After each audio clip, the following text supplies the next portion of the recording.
Pakistan ve Azərbaycanın yaxınlığında Hacı Zeynalabdin Tağıyevin rol oynadığını bilirdinizmi? Naxçıvana düşən puadan sonra Pakistan xalqı, Pakistan hökuməti bir daha Azərbaycan xalqının yanında olduğunu bildirdi. Bəs bu yaxınlığın səbəbi nədir?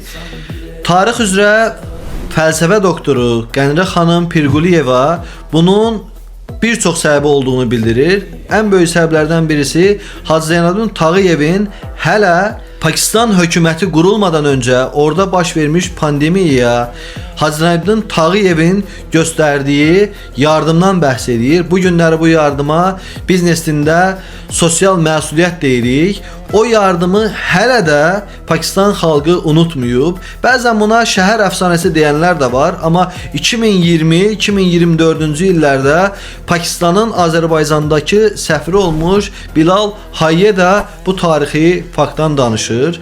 Bu günlərdə hər iki xalqın dövlət başçısı bu yaxınlığı, bu qardaşlığı sıx bir şəkildə davam elətdirir. Burada biri ona, birində mənə tikməliyik.